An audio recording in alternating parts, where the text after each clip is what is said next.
है, ऐसा हम क्यों कह रहे हैं बता दें आपको। दरअसल सनातन बोर्ड के गठन को लेकर साधु संतों ने आर पार की लड़ाई का मूड बना लिया है और इस पर ऐलान भी कर दिया है। संतों ने कहा है कि सनातन बोर्ड के लिए बिना हम उससे कम कुछ भी नहीं मानेंगे और कुंभ नहीं छोड़ेंगे। उससे पहले कल होने वाले धर्म संसद से पहले कथावाचक देवकीनंदन ठाकुर से हमारे सहयोगी सुचरिता कुकरेती ने बातचीत की है।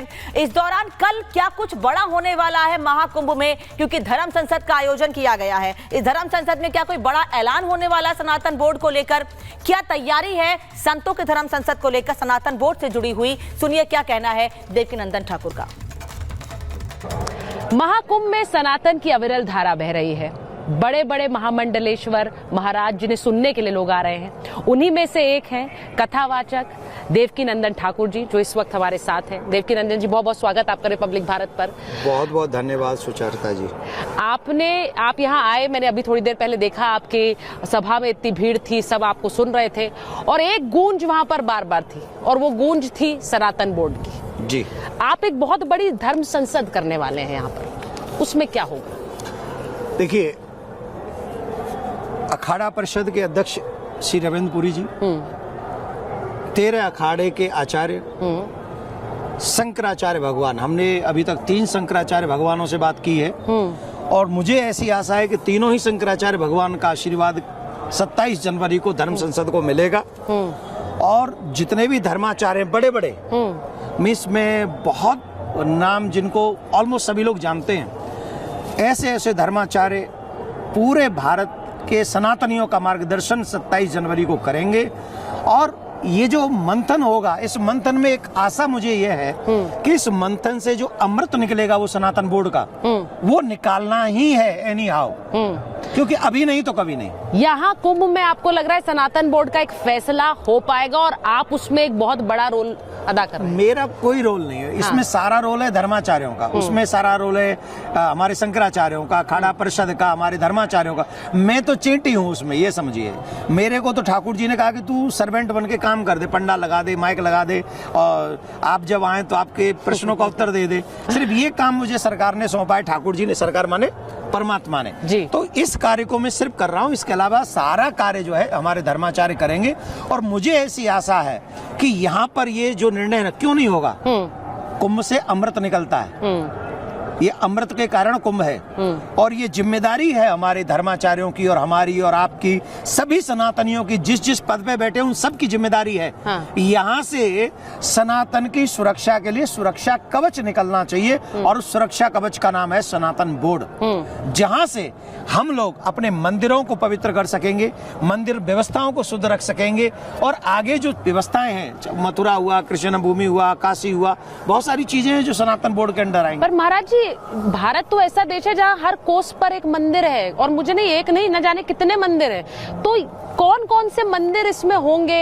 ये बहुत बड़ा कार्य है। आपने कहा कि जैसे कुंभ में करोड़ों लोग आ रहे हैं, उसी तरह से जब सनातन बोर्ड बनेगा तो न जाने कितने मंदिर होंगे, कौन कौन से होंगे, कैसे काम होगा? अभी हम जो व्यवस्थाओं की चर्चा कर रहे हैं, अभी सनातन बोर्ड के अंडर वो होंगे जो मंदिर सरकार के अंडर है। अच्छा, जो मंदिर फिलहाल में सरकार के अंडर हैं, उन मंदिरों की व्यवस्था सनातन बोर्ड अपने हाथ में लेगा। फिर महाराज जी, लोग पूछेंगे मोदी योगी की सरकार है और आप कह रहे हैं मंदिर सुरक्षित नहीं है, लोग ये सवाल पूछेंगे उल्टा। हम ये कह रहे हैं योगी मोदी जी ने थोड़ी बनाया वक्फ बोर्ड। योगी मोदी जी ने तो मतलब वक्फ बोर्ड से खतरा है इन मंदिरों को? ना, हम बता रहे हैं आजादी के बाद मेरे मंदिर सरकार के अंडर क्यों है, व्हाट इज द रीजन? मुझे ये बात जाननी है। मेरा भगवान वो खाएगा जो ऑफिसर डिसाइड करेगा। मेरा भगवान तब जगेगा जब एक मंत्री आएगा और वो कहेगा कि नहीं इस बजे, इतने बजे नहीं, इतने बजे। हु आर यू भाई? तुम हो कौन? तुम कौन हो? तुम मेरे भगवान पे रूल करोगे? और करना है तो करके दिखाओ ना, किसी मस्जिद पे रूल करके दिखाओ, किसी चर्च पे रूल। उन पे आपके रूल नहीं चलेंगे, आपके रूल चलेंगे हम पे, क्योंकि हमारा कोई नहीं है। नो, हमें मंदिर सुरक्षित चाहिए, स्वतंत्र चाहिए, वो धर्माचार्यों के सानिध्य में चाहिए। वो सरकार, उनका कोई देखरेख नहीं करेगी, सरकार अपना हाथ हटाए वहां से। अगर मुझे ये बताइए कि आपको लग रहा है कि अब इस कुंभ में, क्योंकि सरकार से बातचीत बहुत जरूरी है, तो कोई पहल ऐसी की गई है सनातन बोर्ड के लिए? अभी सिर्फ महामंडलेश्वर में देखिए, अभी तो धर्माचार्य यहाँ से आएंगे और आपके चैनल पे मैं पहली बार एक बात कह रहा हूँ, उस सदन का एक और मैसेज होगा कि हम सरकारों से, इवन आदरणीय प्रधानमंत्री मोदी जी से भी मिलने का अवसर मांगेंगे, टाइम मांगेंगे कि उस धर्म संसद का जो प्रतिनिधित्व मंडल है हाँ। वो उनसे मिलने का समय प्रधानमंत्री जी मोदी जी हमको देंगे। कभी भी वो समय दें तो हम उनसे मिलके अपना दर्द, अपनी बात उनके आगे रखेंगे। और हमें आशा है कि इतना बड़ा यज्ञ के यजमान श्री मोदी जी हैं, योगी जी हैं, क्योंकि राजा ही इतना बड़ा, जब कुंभ कोई भी व्यवस्था होगी उसके यजमान होंगे कौन? राजा। और राजा इस समय कौन है?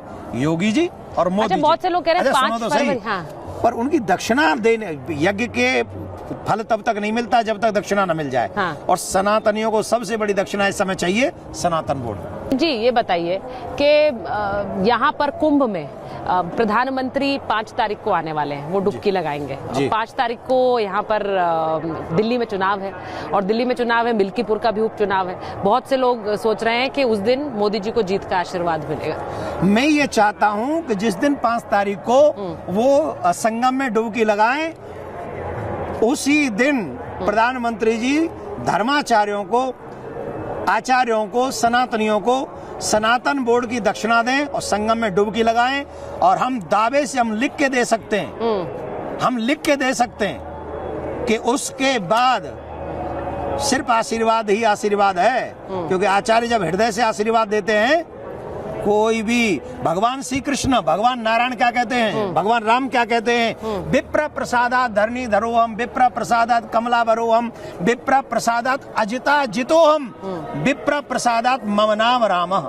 इसका मतलब जानते हैं? इसका मतलब है अगर साधु संत महात्मा धर्माचार्य ब्राह्मण आशीर्वाद दे दे, भगवान कह रहे हैं उसके कारण मैं अजित हूँ, मुझे कोई जीत नहीं सका। मेरी पत्नी लक्ष्मी है और मेरा नाम राम भी उन्हीं के प्रसाद से है। तो अजित हो जाएंगे, उन्हें कोई हरा नहीं सकेगा। यहाँ की डुबकी में बड़ा दम है। और वक्फ बोर्ड को लेकर लगातार घमासान छिड़ा हुआ है। वहीं वक्फ बोर्ड पर बाल मुकुंदाचार्य ने बयान दिया है। भारतीय जनता पार्टी के विधायक भी हैं बाल मुकुंदाचार्य, जिन्होंने कहा है कि वक्फ बोर्ड के नाम पर लैंड जिहाद हो रहा है। वो ये कह रहे हैं कि वक्फ बोर्ड के नाम पर लैंड जिहाद चल रहा है, जमीनों को कब्जाने का काम चल रहा है।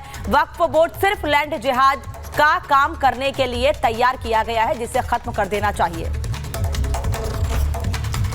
वक्फ बोर्ड के नाम पे लैंड जिहाद चल रहा है, और ये सत्यता है कि हमारे स्वयं के जयपुर नगर में, इस अपराकाशी में अनगिनत हज़ारों एकड़ बीघा कई जगह ज़मीनें एक्वायर कर रखी है। वक्फ बोर्ड का बोर्ड लगा रखा है, और वहाँ जो मुस्लिम रहते थे, गरीब परिवार जो आज़ादी के पहले से रहते आ रहे थे, उनको भी वहाँ से बेदखल कर दिया। यानी वक्फ बोर्ड के नाम पे लैंड जिहाद चल रहा है, ज़मीनों को कब्जाने का काम चल रहा है। और वक्फ बोर्ड, मुस्लिम लॉ बोर्ड की जो संस्थाएं हैं, ये पर्सनल अपने ज़मीनें पट्टे नाम करा लेती हैं, किराए पर चढ़ा देती है, बेचान कर देती है।